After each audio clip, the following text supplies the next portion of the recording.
आज हम लोग इलेक्ट्रिक फील्ड पर कुछ क्वेश्चन करेंगे।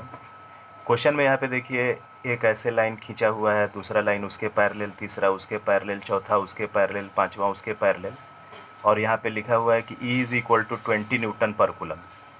तो ये एक इलेक्ट्रिक फील्ड को रिप्रेजेंट कर रहा है। ऐसे जब पैरेलल लाइन खींचते हैं तो this represents a uniform electric field. ये एक इलेक्ट्रिक फील्ड को रिप्रेजेंट कर रहा है जो 20 न्यूटन पर कूलम का इलेक्ट्रिक फील्ड है। और उस इलेक्ट्रिक फील्ड के अंदर पॉइंट ए पर +3 कूलम का चार्ज है और पॉइंट बी पर -4 कूलम का चार्ज है। और क्वेश्चन पूछ रहा है कि find force exerted by electric field on +3 coulomb and -4 coulomb. बताइए कि इलेक्ट्रिक फील्ड +3 कूलम पे कितना फोर्स लगा रहा है और -4 कूलम पे कितना फोर्स लगा रहा है। ये क्वेश्चन हो गया। तो इलेक्ट्रिक फील्ड के बारे में हम जानते हैं कि कहीं भी कोई चार्ज रखते हैं तो उसके चारों तरफ एक इलेक्ट्रिक फील्ड बन जाता है, और उसमें किसी पॉइंट पर अगर इलेक्ट्रिक इंटेंसिटी निकालनी हो तो वहाँ पे +1 कूलम का चार्ज रखते हैं, और अकॉर्डिंग टू डेफिनेशन उस +1 कूलम पे जो फोर्स लगता है that is called electric field. जैसे यहाँ पे +1 कूलम रखा गया तो +1 कूलम रखने पर ये चार्ज इसको अट्रैक्ट करेगा। अगर 10 न्यूटन से अट्रैक्ट कर रहा है तो electric field 10 Newton per coulomb. ठीक है, यहाँ पे इलेक्ट्रिक फील्ड बताना है तो यहाँ पे +1 कूलम रखिए। अगर इसको 8 न्यूटन से अट्रैक्ट किया तो electric field 8 Newton per coulomb. अगर ये निगेटिव है तो अट्रैक्ट करेगा, पॉजिटिव होगा तो रिपेल करेगा। तो मान लिया कि निगेटिव है, +1 कूलम को अगर 10 न्यूटन से अट्रैक्ट किया तो electric field 10 Newton per coulomb. यहाँ +1 कूलम रखा गया, नेगेटिव है, 8 न्यूटन से अट्रैक्ट किया तो electric field 8 Newton per coulomb. Positive होगा तो रिपेल करेगा। तो इलेक्ट्रिक फील्ड क्या होता है? इलेक्ट्रिक फील्ड होता है, electric field is equal to, electric field is force per unit charge. Electric field होता है फोर्स पर यूनिट चार्ज। ठीक है, electric field is force per unit charge. Unit positive charge पर लगने वाले फोर्स को इलेक्ट्रिक फील्ड कहा जाता है। माने electric field is equal to force by charge होता है। Electric field is equal to force by charge होता है। ठीक है, जैसे मान लीजिए कि मैंने यहाँ पे कोई चार्ज रख दिया, सपोज़ करिए +3 कूलम का चार्ज रख दिया। ये माइनस इसको अट्रैक्ट कर रहा है, और ये सपोज़ करिए अट्रैक्ट कर रहा है 30 न्यूटन से। तो 3 कूलम को अट्रैक्ट कर रहा है 30 न्यूटन से, तो यहाँ पे इलेक्ट्रिक फील्ड कितना होगा? तो इलेक्ट्रिक फील्ड होता है force per unit charge, force per unit charge. तो 3 कूलम को कितना से अट्रैक्ट कर रहा है? 30 न्यूटन से। तो इलेक्ट्रिक फील्ड हो गया, फोर्स लगा 30 न्यूटन बाई चार्ज लगा, चार्ज है 3, तो 30/3 यानी कि 10 Newton per coulomb electric field हो गया। तो इलेक्ट्रिक फील्ड होता है फोर्स पर यूनिट चार्ज। तो इसको रिलेशन को याद रखिए कि electric field is vector E is equal to how much? Vector E is equal to force per unit charge, force per unit charge.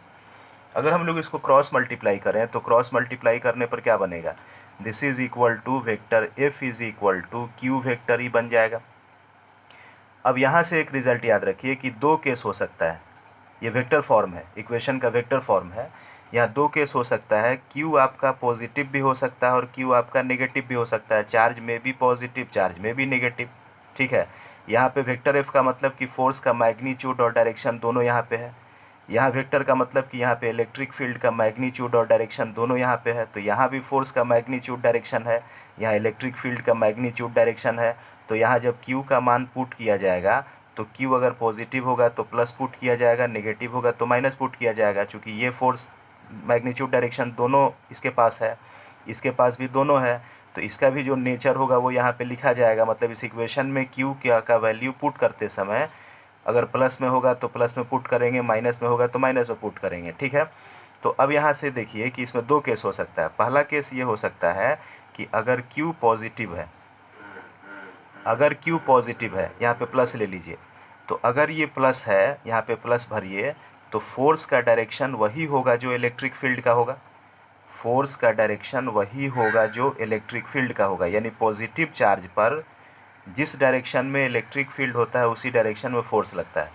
Force on positive charges in the direction of electric field. जिस direction में electric field होगा उस direction में force लगेगा। ठीक है, जिस direction में इलेक्ट्रिक फील्ड होगा उस डायरेक्शन में फोर्स लगेगा। लेकिन सेकंड केस कि अगर Q का मान नेगेटिव हो, चार्ज का मान नेगेटिव हो, Q को नेगेटिव ले लीजिए, तो यहाँ पे अगर नेगेटिव ले लीजिएगा तो फोर्स कितना हो जाएगा? तो फोर्स हो जाएगा नेगेटिव का Q और इनटू E, यानी फोर्स का जो डायरेक्शन होगा वो इलेक्ट्रिक फील्ड के अपोजिट होगा, माइनस ही मतलब इलेक्ट्रिक फील्ड के अपोजिट होगा। तो इस केस में जो फोर्स होगा वह इलेक्ट्रिक फील्ड के अपोजिट होगा, ठीक है। पॉजिटिव चार्ज पर जो फोर्स होगा वह इलेक्ट्रिक फील्ड के डायरेक्शन में होगा और नेगेटिव चार्ज पर जो फोर्स होगा वो इलेक्ट्रिक फील्ड के अपोजिट होगा। जैसे मान लीजिए कि यहाँ पे कोई इलेक्ट्रिक फील्ड इस प्रकार से है। अब ऐसे कोई इलेक्ट्रिक फील्ड है, this is the electric field, और इस इलेक्ट्रिक फील्ड के अंदर यहाँ पे हम एक चार्ज रखते हैं प्लस क्यू और यहाँ पे एक चार्ज रखते हैं माइनस क्यू। तो इलेक्ट्रिक फील्ड इस पॉजिटिव चार्ज पर भी फोर्स लगाएगा और इलेक्ट्रिक फील्ड इस नेगेटिव चार्ज पर भी फोर्स लगाएगा। तो पॉजिटिव चार्ज पर फोर्स का डायरेक्शन किधर होगा? तो पॉजिटिव चार्ज पर फोर्स का डायरेक्शन होगा इलेक्ट्रिक फील्ड के डायरेक्शन में, और नेगेटिव चार्ज पर फोर्स का डायरेक्शन होगा इलेक्ट्रिक फील्ड के अपोजिट डायरेक्शन में, ठीक है। अगर हम यहाँ पे एक प्रोटॉन को रखते हैं तो प्रोटॉन पे पॉजिटिव चार्ज है, तो प्रोटॉन पे फोर्स का डायरेक्शन होगा इलेक्ट्रिक फील्ड के डायरेक्शन में।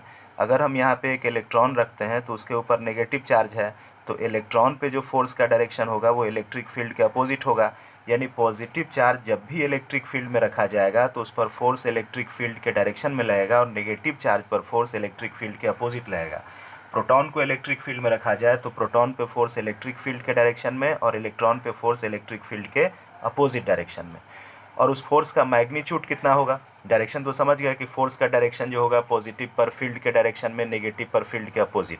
फोर्स का मैग्नीट्यूड कितना होगा? तो फोर्स का मैग्नीट्यूड भी हम बता सकते हैं। हम जान गए कि vector F is equal to Q vector E। तो अगर दोनों तरफ मॉड ले लिया जाए तो मॉड ले लिया जाएगा तो क्या होगा? वेक्टर F का मॉड LHS का मॉड बराबर RHS का मॉड।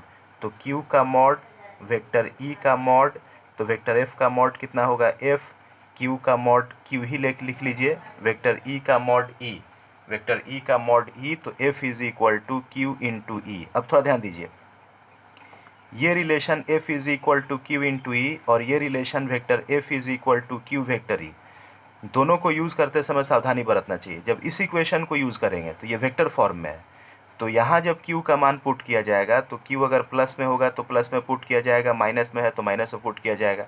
लेकिन यहाँ जब Q का मान पुट किया जाएगा तो चूँकि ये Q का मॉड है इसलिए यहाँ पे माइनस नहीं पुट किया जाएगा। चार्ज अगर नेगेटिव है फिर भी यहाँ प्लस में ही लिखा जाएगा, चार्ज अगर पॉजिटिव है तब भी प्लस ही में लिखा जाएगा। तो ये फोर्स का मैग्नीट्यूड बताता है और ये इक्वेशन फोर्स का मैग्नीट्यूड और डायरेक्शन दोनों बताता है, ठीक है। अब क्वेश्चन पे आ जाते हैं। क्वेश्चन हमारा था कि एक इलेक्ट्रिक फील्ड दिया हुआ है और इलेक्ट्रिक फील्ड कितना दिया हुआ है? तो the electric field is 20 newton per coulomb. उसके अंदर पॉइंट ए पर +3 कूलम का चार्ज है, पॉइंट बी पर -4 कूलम का चार्ज है। क्वेश्चन पूछ रहा है कि find force exerted by electric field on +3 coulomb and -4 coulomb. +3 coulomb पे कितना फोर्स और -4 कूलम पे कितना फोर्स? तो बोलिए +3 कूलम पे फोर्स किधर लगेगा? इलेक्ट्रिक फील्ड इधर से है, इलेक्ट्रिक फील्ड इधर से है तो प्लस पे फोर्स किधर लगेगा? फील्ड के डायरेक्शन में, तो इधर लगेगा। अब माइनस पे फोर्स किधर लगेगा? फील्ड के अपोजिट, तो फील्ड इधर से है तो माइनस पे फोर्स फील्ड के अपोजिट मतलब इस डायरेक्शन में लगेगा, ठीक है। तो प्लस पे फोर्स फील्ड के डायरेक्शन में इधर लगेगा और माइनस पे फोर्स फील्ड के अपोजिट डायरेक्शन में इधर लगेगा, ठीक है। अब इस फोर्स का मान कितना होगा? तो अब देखिए +3 कूलम पे फोर्स हम लिख रहे हैं, डायरेक्शन तो हम समझ गए कि +3 कूलम पे इधर लगा, -4 कूलम पे इधर लगा। फोर्स का मैग्नीट्यूड लिख लीजिए, फोर्स का मैग्नीट्यूड। तो मैग्नीट्यूड लिखने का फॉर्मूला क्या होगा? F is equal to QE। इसको लगा दीजिए तो फोर्स ऑन A बराबर मैग्नीट्यूड का formula Q into E। Q का मान कितना? तो Q का मान है 3 कूलम, तो चार्ज हो गया यहाँ पे 3 कूलम इंटू इलेक्ट्रिक फील्ड हो गया 20 न्यूटन पर कूलम। कूलम से यहाँ कूलम कैंसिल हो गया, दिस इज़ 20 इंटू 3 60 न्यूटन। तो 60 न्यूटन का फोर्स इस पर लगा और फील्ड के डायरेक्शन में लगा, तो 60 न्यूटन इन दिस डायरेक्शन। अब निकालना है फोर्स ऑन बी। तो फोर्स ऑन बी कितना होगा? तो इसका भी मैग्नीट्यूड होगा Q इंटू ई। तो Q इंटू ई सॉल्व कीजिए। अब यहाँ पे Q का मान भरना है, तो Q का मान कितना है? -4 कूलम। लेकिन यहाँ -4 नहीं पुट करेंगे, मैंने आपको बताया कि जब इस इक्वेशन को यूज़ किया जाएगा F is equal to QE को, तो ये स्केलर फॉर्म में है, मैग्नीट्यूड फॉर्म में है।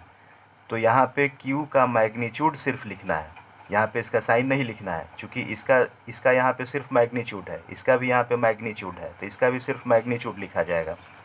लेकिन जब इस फॉर्म का यूज़ करेंगे, vector F is equal to Q vector E का, इस फॉर्म का जब यूज़ करेंगे, तो इस फॉर्म का यूज़ करते समय यहाँ पे मैग्नीट्यूड डायरेक्शन दोनों है, यहाँ पे मैग्नीट्यूड डायरेक्शन दोनों है, तो यहाँ भी नेचर प्लस होगा तो प्लस लिखेंगे, माइनस होगा तो माइनस लिखेंगे। तो फोर्स ऑन बी कितना होगा, क्यू ई। अब क्यू का मान कितना हुआ, तो चार्ज है -4 कूलम, तो -4 नहीं लिखेंगे, -4 का मॉड, तो -4 का मॉड हो गया +4, तो 4 कूलम इंटू इलेक्ट्रिक फील्ड कितना है, तो 20 न्यूटन पर कूलम, कूलम से coulomb cancel, this is 80 Newton. और नेगेटिव चार्ज पर फोर्स किधर लगता है, फील्ड के अपोजिट डायरेक्शन में, तो इन दिस डायरेक्शन, तो 80 न्यूटन इन दिस डायरेक्शन। ठीक है, तो इस प्रकार किसी भी इलेक्ट्रिक फील्ड के अंदर अगर कोई पॉजिटिव चार्ज रखा जाए तो उस पर फोर्स इलेक्ट्रिक फील्ड के डायरेक्शन में लगता है, और अगर नेगेटिव चार्ज रखा जाए तो उस पर फोर्स इलेक्ट्रिक फील्ड के अपोजिट लगता है। ठीक है, अब एक सेकंड क्वेश्चन देखिए इसी कॉन्सेप्ट पे। क्वेश्चन कह रहा है कि electric field in space is established in electric field in space is established such that it is towards positive X direction. मतलब स्पेस में एक इलेक्ट्रिक फील्ड जनरेट किया गया, स्पेस में एक इलेक्ट्रिक फील्ड एस्टैब्लिश किया गया, और किस डायरेक्शन में एस्टैब्लिश किया गया, तो पॉजिटिव एक्स के डायरेक्शन में।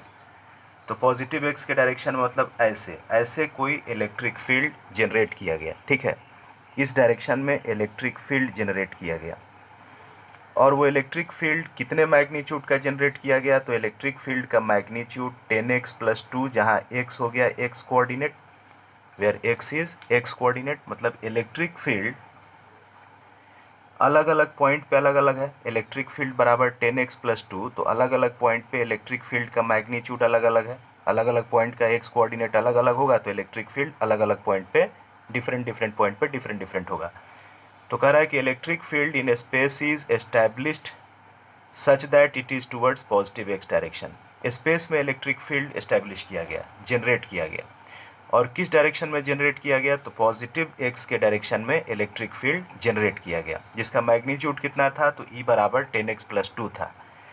And gravity is in vertically downward direction, साथ में वहाँ पे ग्रेविटी भी प्रेजेंट है, ग्रेविटी इज़ ऑल्सो प्रेजेंट। तो ग्रेविटी किस डायरेक्शन में प्रेजेंट है, gravity is present in vertically downward direction. वैसे भी हम जानते हैं ग्रेविटी किधर होती है, नीचे ही होती है। और g का मान दिया है 10 metre per second square. Question पूछ रहा है कि find out net force on each of the charge shown. अब यहाँ पे देखिए, this is x axis, this is y axis, ये आपका ओरिजिन हो गया, तो इसका कोऑर्डिनेट हो गया 0 0। यहाँ पे एक पॉइंट है जिसका कोऑर्डिनेट है 0 4, यहाँ पे एक पॉइंट है जिसका कोऑर्डिनेट है 3 4, यहाँ पे एक पॉइंट है जिसका कोऑर्डिनेट है 6 5, यहाँ पे एक पार्टिकल रखा हुआ है जिसका मास है 2 kg, चार्ज है 4 कूलम, 4 कूलम माने +4 कूलम। यहाँ पे एक पार्टिकल है, मास है 1 kg, चार्ज है +100 माइक्रो कूलम। यहाँ पे एक पार्टिकल है जिसका मास है 2 kg, चार्ज है -3 कूलम। और यहाँ पे दोनों चीज़ें हैं, इलेक्ट्रिक फील्ड भी प्रेजेंट है, साथ में ग्रेविटी भी प्रेजेंट है, both things are present. Mechanics में सिर्फ ग्रेविटी प्रेजेंट होती थी, बट यहाँ पे इलेक्ट्रिक फील्ड भी प्रेजेंट है और ग्रेविटी भी प्रेजेंट है। तो क्वेश्चन पूछ रहा है कि इस पर नेट फोर्स बताइए कितना लगेगा, इस पर नेट फोर्स बताइए कितना लगेगा, और इस पर नेट फोर्स कितना लगेगा। अब सोचिए कि यहाँ पे हम ए पॉइंट पर पहले देखते हैं। पॉइंट ए पर अगर लिया जाए तो पॉइंट ए पर एक मास है 2 kg का, चार्ज है 4 कूलम का, तो इस पर ग्रेविटी भी लगेगा, चूँकि इसके मास है, तो मास है तो ग्रेविटी लगेगा mg, और mg किधर लगेगा, mg लगेगा नीचे। तो 2 kg मास है तो m का मान हो गया 2 और g का मान 10, तो 2 × 10 कितना हुआ 20। तो इस पर एक फोर्स लगेगा mg नीचे, तो mg नीचे मतलब 20 नीचे, तो नीचे 20 न्यूटन का एक फोर्स लगेगा, दिस इज़ 20 न्यूटन। ठीक है, साथ में इस पर एक फोर्स इलेक्ट्रिक फील्ड भी लगाएगा, तो electric field will also exert a force on it. और इलेक्ट्रिक फील्ड फोर्स किधर लगाता है, तो पॉजिटिव चार्ज पर फील्ड के डायरेक्शन में और नेगेटिव चार्ज पर फील्ड के अपोजिट। तो ये चार्ज आपका पॉजिटिव है और इलेक्ट्रिक फील्ड +x में है, तो इस पर फोर्स इलेक्ट्रिक फील्ड के डायरेक्शन में लगेगा। तो दो फोर्स इस पर लगेगा, एक mg लगेगा नीचे दूसरा इलेक्ट्रिक फील्ड फोर्स लगाएगा इस डायरेक्शन में, इलेक्ट्रिक फोर्स, और इलेक्ट्रिक फोर्स कितना होता है, this is equal to Q E. तो इस पर दो फोर्स काम कर रहा है, एम जी नीचे और electric force Q E field के डायरेक्शन में। तो नेट फोर्स कितना हो जाएगा, तो ए के ऊपर जो नेट फोर्स हो जाएगा वो दोनों का वेक्टर सम हो जाएगा। तो दो फोर्स काम कर रहा है, एक इलेक्ट्रिक फोर्स और दूसरा एम जी का फोर्स। तो इलेक्ट्रिक फोर्स कितना काम कर रहा है, इलेक्ट्रिक फोर्स का मैग्नीट्यूड हो गया क्यू ई, और इलेक्ट्रिक फील्ड फोर्स का डायरेक्शन क्या हुआ, तो डायरेक्शन हुआ एक्स के डायरेक्शन में। तो this is Q E I cap x के डायरेक्शन में, प्लस दूसरा फोर्स इस पे कौन लग रहा है, दूसरा फोर्स इस पे लग रहा है एम जी। तो एम जी, तो एम का मान 2 और जी का मान 10 20 और नीचे लग रहा है। तो राइट इट एज कितना लिखेंगे 20 और नीचे लिखेंगे this is minus J cap. अब यहाँ मान डाल दीजिए। तो क्यू का मान कितना गिवन है, क्यू का मान गिवन है आपका, क्यू कितना है, क्यू है 4 कूलम। तो क्यू का मान 4 इंटू इलेक्ट्रिक फील्ड। तो इलेक्ट्रिक फील्ड क्वेश्चन में कितना दिया हुआ था, क्वेश्चन में इलेक्ट्रिक फील्ड दिया हुआ था 10x+2। क्वेश्चन में इलेक्ट्रिक फील्ड दिया हुआ था 10x+2। तो इलेक्ट्रिक फील्ड हुआ 10 इंटू एक्स। तो एक्स का मान यहाँ पे कितना है, यहाँ पे एक्स कोऑर्डिनेट है 0, एक्स कोऑर्डिनेट 0। तो 10x, तो 10 इंटू 0 प्लस 2, 10x+2 आई कैप, और ये हो गया दिस इज -20 जे कैप। अब इसको लिख लीजिए, 10 into 0 0 plus 2, 4 into 2 8 I cap और -20 जे कैप। तो इस पर फोर्स हो गया, नेट फोर्स कितना हो गया, net force is equal to 8 I cap और -20 जे कैप। ये हो गया नेट फोर्स। अब बी के ऊपर आइए, बी पर कौन सा फोर्स लग रहा है। तो बी जो पॉइंट है उसका कोऑर्डिनेट है 3 4। यहाँ पे एक पार्टिकल रखा है जिसका मास है 1 kg और उस पर चार्ज है +100 माइक्रोकूलम।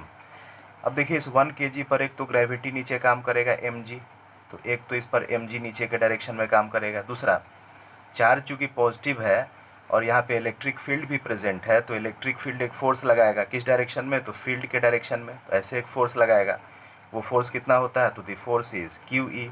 तो दो फोर्स इस पर काम कर रहा है, एक तो ग्रेविटी की वजह से मास है तो mg डाउनवर्ड, दूसरा चूंकि यहाँ पे इलेक्ट्रिक फील्ड प्रेजेंट है तो एक force Q E electric field के डायरेक्शन में पॉजिटिव पर। तो नेट फोर्स कितना हो जाएगा, तो नेट फोर्स हो जाएगा क्यू ई फील्ड के क्यू ई एक्स के डायरेक्शन में, तो write it as Q E I cap. M G नीचे के डायरेक्शन में, तो write it as plus M G नीचे है तो माइनस जे कैप। Q का मान पुट कीजिए, तो Q का मान कितना है 100 माइक्रोकूलम। Q का मान यहाँ पे 100 माइक्रोकूलम। तो Q हो गया 100 माइक्रो का मतलब 10⁻⁻6 कूलम इंटू इलेक्ट्रिक फील्ड। तो इलेक्ट्रिक फील्ड कितना है 10x+2, तो 10 इंटू एक्स। एक्स का मान यहाँ पे कितना है, यहाँ पे x कोऑर्डिनेट 3 y कोऑर्डिनेट 4, तो 10x, तो 10 इंटू 3 प्लस 2, ये हो गया this is I cap. Plus m का मान कितना गिवन है, तो मास गिवन है 1 kg, तो यहाँ पे मास हो गया 1, g का मान हो गया 10 and this is minus J cap. इसको सॉल्व कर लीजिए, तो 10⁻2 और 10⁻⁻6, ये हो गया 10⁻⁻4 इंटू, ये हो गया 10 इंटू 3 प्लस 2 32 आई कैप और -10 जे कैप। तो this is 32 into 10⁻⁻4 I cap -10 J cap. ये हो गया बी पर नेट फोर्स। अब बताना है सी पर नेट फोर्स कितना होगा। Now calculate net force on C. तो सी जो पॉइंट है इसका कोऑर्डिनेट है 6 5। यहाँ पे एक पार्टिकल रखा हुआ है जिसका मास है 2 kg और चार्ज है -3 कूलम, ठीक है। तो इस पर एक फोर्स ग्रेविटी का नीचे लगेगा mg, तो एक तो ग्रेविटी mg इधर लगेगा। दूसरा, इलेक्ट्रिक फील्ड है पॉजिटिव एक्स के डायरेक्शन में और ये चार्ज नेगेटिव है, तो नेगेटिव चार्ज पर फोर्स लगता है फील्ड के अपोजिट डायरेक्शन में। तो इलेक्ट्रिक फील्ड इस डायरेक्शन में, तो इस पर जो फोर्स लगेगा वो फील्ड के अपोजिट डायरेक्शन में, मतलब इस डायरेक्शन में लगेगा। और फोर्स का मैग्नीट्यूड कितना होगा, तो this will be Q E. तो नेट फोर्स कितना हो जाएगा, सी पर नेट फोर्स लिखिए, तो नेट फोर्स हो जाएगा क्यू ई एक्स के नेगेटिव में, तो write it as minus Q E I cap, minus Q E I cap, चूँकि एक्स के नेगेटिव में है। और दूसरा फोर्स है mg जो डाउनवर्ड डायरेक्शन में, तो it will be written as -mg J cap minus Q का मान कितना होगा, तो क्यू यहाँ पे है -3, तो क्यू है -3, लेकिन यहाँ पे मान पुट करेंगे तो मैग्नीट्यूड, तो 3 पुट करेंगे तो 3 इंटू इलेक्ट्रिक फील्ड हो गया 10x + 2, तो 10 इंटू एक्स का मान यहाँ पे कितना, तो एक्स का मान यहाँ पे 6 है, एक्स का मान यहाँ पे 6 है, ठीक है। तो 10 इंटू 6 + 2 इंटू आई कैप माइनस मास कितना है, तो मास यहाँ पे है 2 kg, मास है 2 kg, तो मास हो गया 2 और g का मान 10, 2 into 10 J cap, this is ये हो गया 60 + 2 62, और 62 को 3 से मल्टीप्लाई करिए तो 186 हो जाएगा, 186 आई कैप और -20 j cap, this is the answer, ठीक है। यानी किसी भी इलेक्ट्रिक फील्ड में अगर कोई चार्ज रखा जाएगा तो इलेक्ट्रिक फील्ड उस चार्ज के ऊपर फोर्स लगाएगा, पॉजिटिव चार्ज पर फील्ड के डायरेक्शन में फोर्स लगाएगा और नेगेटिव चार्ज पर फील्ड के अपोजिट डायरेक्शन में फोर्स लगाएगा, ठीक है। अब एक थर्ड क्वेश्चन देखा जाए। थर्ड क्वेश्चन में कह रहा है कि a uniform electric field is in vertically upward direction. Question कह रहा है कि uniform electric field is in vertically upward direction which has magnitude 10 Newton per coulomb. कह रहा है कि एक यूनिफॉर्म इलेक्ट्रिक फील्ड है जो वर्टिकली अपवर्ड डायरेक्शन में है, तो वर्टिकली अपवर्ड डायरेक्शन में है तो ऐसे इलेक्ट्रिक फील्ड बना लेते हैं। According to question we have an electric field, और ये जो इलेक्ट्रिक फील्ड है वो electric field vertically upward direction में है, तो मैंने एक इलेक्ट्रिक फील्ड बना लिया जो वर्टिकली अपवर्ड डायरेक्शन में है, जिसका मैग्नीट्यूड कितना है, तो इलेक्ट्रिक फील्ड का मैग्नीट्यूड है E = 10 न्यूटन पर कूलम, ठीक है। ए यूनिफॉर्म इलेक्ट्रिक फील्ड एक समान इलेक्ट्रिक फील्ड है, वर्टिकली अपवर्ड डायरेक्शन में है, which has magnitude 10 Newton per coulomb, ठीक है। ऊपर के डायरेक्शन में इलेक्ट्रिक फील्ड जो है वो ऊपर के डायरेक्शन में जिसका मैग्नीट्यूड 10 न्यूटन पर कूलम है। If water drop of mass 1 gram is floating in this field, अब इस फील्ड में एक वाटर ड्रॉप है, this is the water drop. Water drop कितने मास का है, तो 1 ग्राम मास का है, और इस इलेक्ट्रिक फील्ड में ये फ्लोट कर रहा है, तैर रहा है, ठीक है। अब सोचिए कि अगर इलेक्ट्रिक फील्ड नहीं होता तो ये mg के कारण नीचे गिर जाता। दुनिया में किसी भी चीज़ को जब हम ऊपर रखते हैं, मतलब अर्थ के ऊपर किसी चीज़ को रखते हैं तो ग्रेविटी के कारण नीचे गिर जाता है, तो ये वाटर ड्रॉप नीचे गिर जाता है due to gravity. But in this question ये जो वाटर ड्रॉप है 1 ग्राम का है और इस फील्ड में फ्लोट कर रहा है, फील्ड ऊपर के डायरेक्शन में, और ये फ्लोट कर रहा है इस फील्ड में। What is the amount of charge on that water drop, उस वाटर ड्रॉप पे चार्ज का अमाउंट बताइए कि इसके ऊपर कितना चार्ज है। ग्रेविटी प्रेजेंट है, तो मान लेते हैं इस पर चार्ज का अमाउंट Q है, मास 1 ग्राम और चार्ज का अमाउंट Q मान लेते हैं।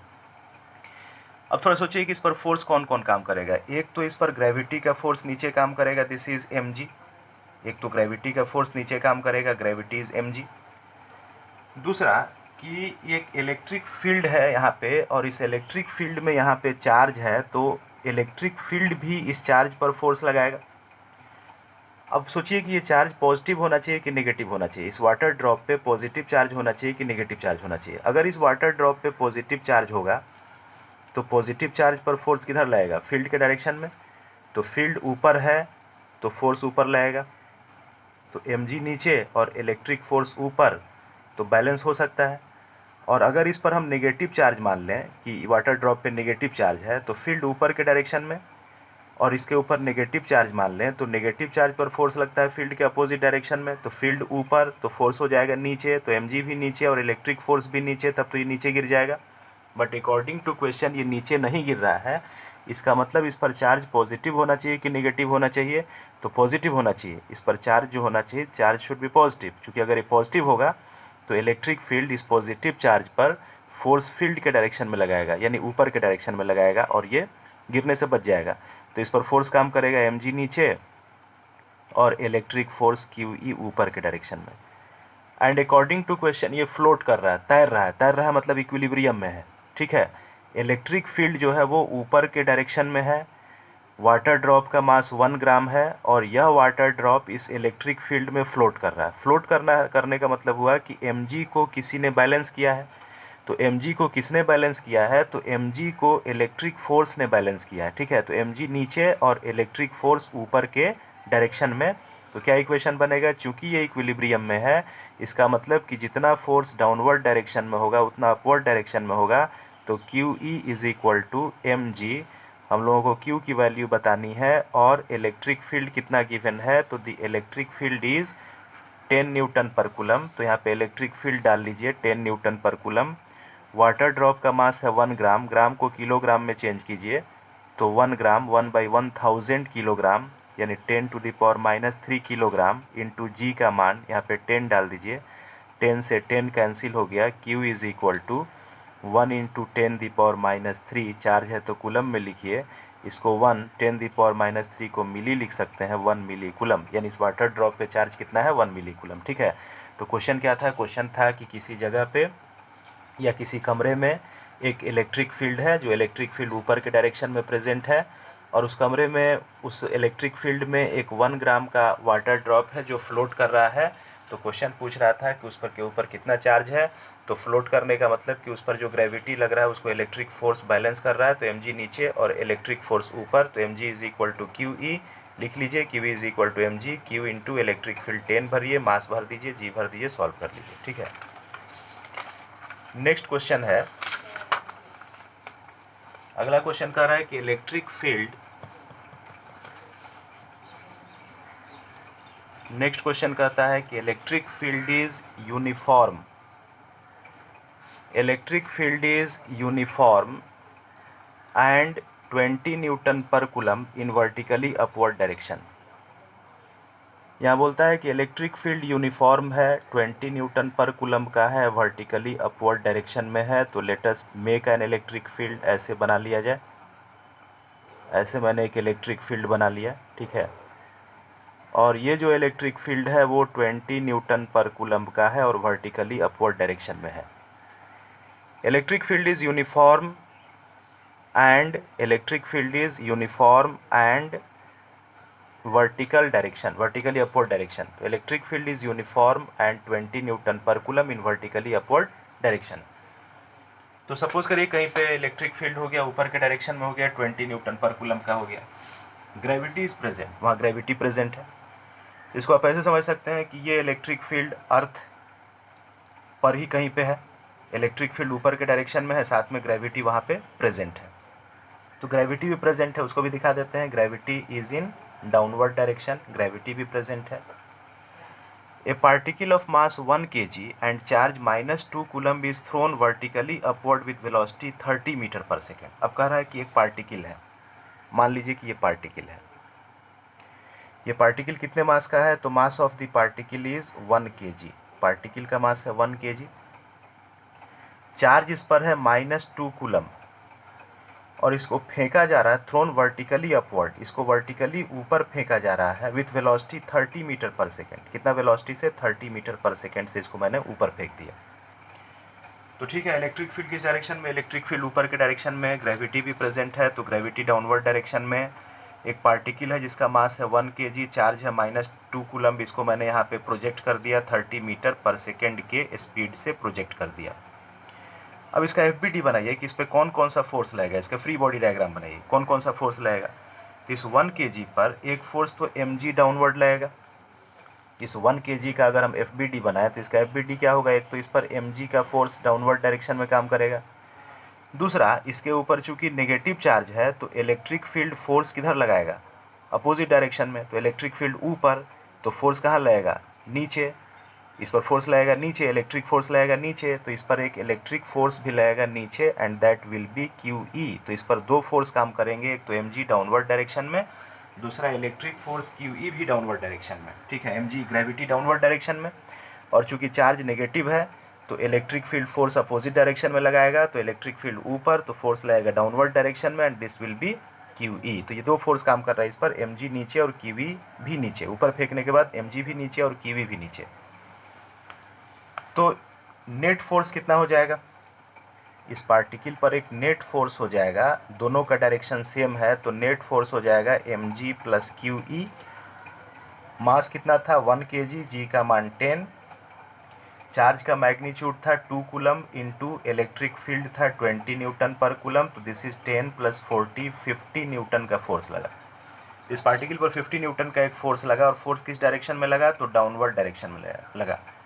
फोर्स की वजह से पार्टिकल में एक्सेलरेशन प्रोड्यूस हो जाएगा, और कितना एक्सेलरेशन प्रोड्यूस हो जाएगा, तो A is equal to F/m, acceleration force by mass. तो फोर्स लगा 50, अब मास कितना था उसका, तो मास था 1 kg, मास था 1 kg, तो 50/1, तो एक्सेलरेशन हो जाएगा 50 मीटर पर सेकेंड स्क्वायर। और एक्सेलरेशन का डायरेक्शन क्या होगा, तो जो डायरेक्शन फोर्स का होता है वो एक्सेलरेशन का होता है, तो it will B also in downward direction. तो अब क्वेश्चन क्या हो गया कि पार्टिकल में एक्सेलरेशन हम जान गए कि 50 मीटर पर सेकेंड स्क्वायर का हो गया। अब क्वेश्चन ये हो गया कि इस पार्टिकल को मैंने यहाँ से फेंका, 30 मीटर पर सेकेंड से फेंका, तो वेलोसिटी इसकी ऊपर के डायरेक्शन में 30 मीटर पर सेकेंड, और एक्सेलरेशन किधर, नीचे के डायरेक्शन में। अब क्वेश्चन हो गया कि वेलोसिटी ऊपर हो गया 30 मीटर पर सेकेंड, और एक्सेलरेशन जो हो गया वो नीचे हो गया 50 मीटर पर सेकेंड स्क्वायर का। अब बोलिए वेलोसिटी ऊपर, एक्सेलरेशन नीचे, तो पार्टिकल क्या करेगा। क्वेश्चन हो गया कि वेलोसिटी 30 मीटर पर सेकेंड ऊपर और acceleration 50 metre per second square नीचे, वेलोसिटी ऊपर, एक्सेलरेशन नीचे। तो जब वेलोसिटी और एक्सेलरेशन अपोजिट होते हैं तो पार्टिकल स्लो होगा, स्लो होगा, स्लो होगा, और स्लो होते होते लास्ट में इसका स्पीड ज़ीरो हो जाएगा।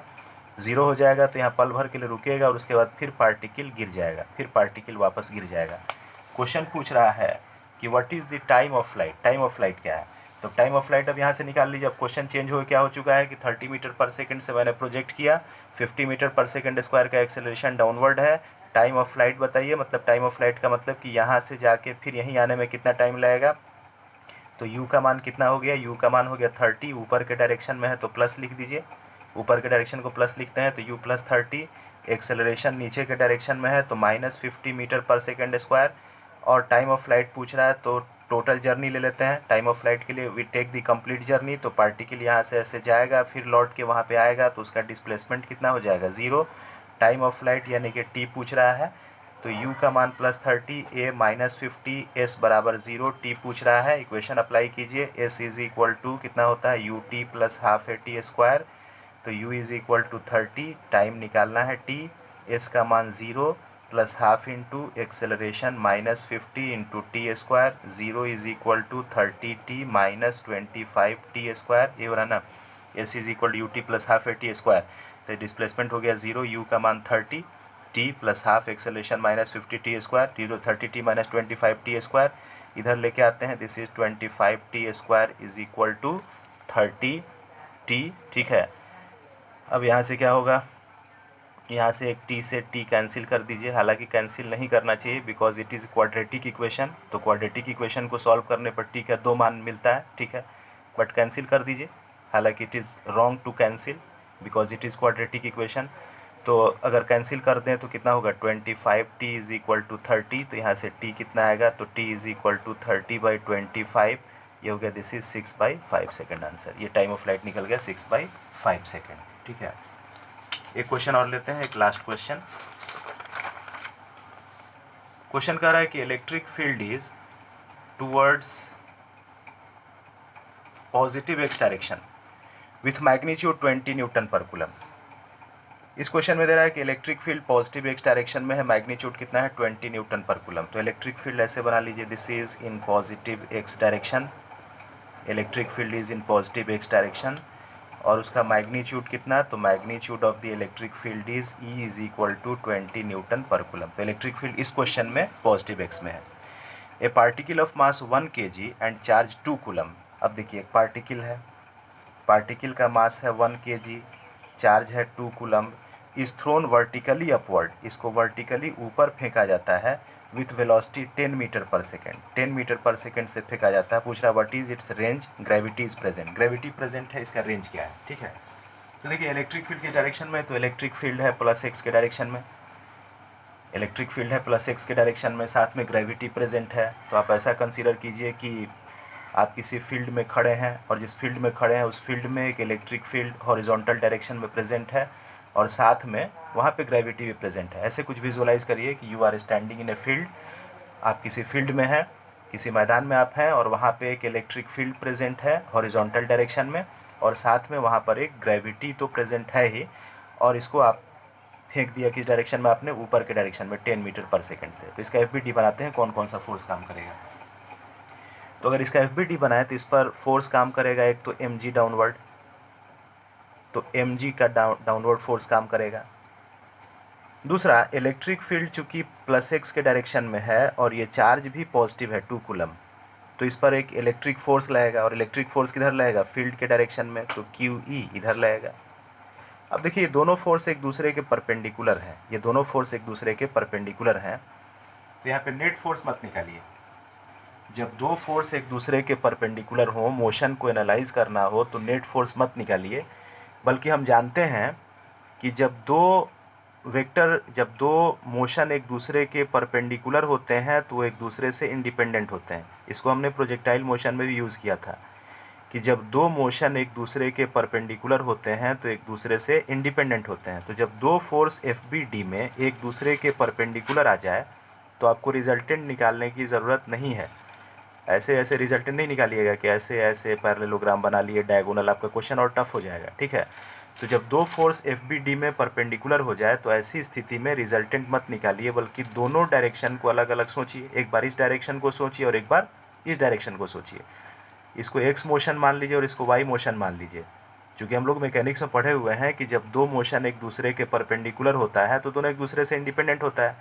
2D मोशन को उसी तरह तो एनालाइज करते हैं। 2D मोशन को दो परपेंडिकुलर 1D मोशन में तोड़ के एनालाइज करते हैं। तो क्यू इधर हो गया और mg इधर हो गया। रिजल्टेंट मत निकालिए, एक डायरेक्शन को पहले सोचिए, एक बार एक्स डायरेक्शन को और एक बार वाई डायरेक्शन को। तो मान लीजिए हम पहले वाई डायरेक्शन को सोच रहे हैं, तो वाई डायरेक्शन को अगर हम कंसीडर करें, वाई डायरेक्शन को कंसीडर करें तो वाई डायरेक्शन में देखिए, इसको मैंने यहाँ से फेंका ऊपर के डायरेक्शन में, ऊपर के डायरेक्शन मैंने यहाँ फेंका, तो क्या होगा, वाई डायरेक्शन को ले रहे हैं। दो डायरेक्शन हुआ, एक वाई डायरेक्शन और एक एक्स डायरेक्शन। वाई डायरेक्शन में फोर्स कितना है, mg, तो एक्सेलरेशन कितना होगा, force by mass mg by m, force by mass mg by m, तो होगा g डाउनवर्ड। यानी वाई डायरेक्शन में एक्सेलरेशन कितना होगा, तो g डाउनवर्ड। इसको यहाँ पे दिखा रहे हैं, g डाउनवर्ड एक्सेलरेशन होगा। तो इसको फेंका गया 10 मीटर पर सेकेंड से ऊपर और इसमें एक्सेलरेशन होगा g डाउनवर्ड। अच्छा, एक्स डायरेक्शन में एक्सेलरेशन कितना होगा, तो एक्स डायरेक्शन में फोर्स लगा इधर, तो एक्सेलरेशन होगा इधर। और कितना एक्सेलरेशन होगा, तो acceleration is equal to force by mass, तो फोर्स हो गया क्यू ई बाय मास हो गया m, तो एक्सेलरेशन हो गया Q E by m। Q का मान कितना गिवन है, तो क्यू का मान गिवन है 2 कूलम, तो क्यू का मान 2 भर लीजिए। और इलेक्ट्रिक फील्ड कितना है, तो इलेक्ट्रिक फील्ड है 20 न्यूटन पर कूलम, तो यहाँ पे इलेक्ट्रिक फील्ड 20 भर लीजिए।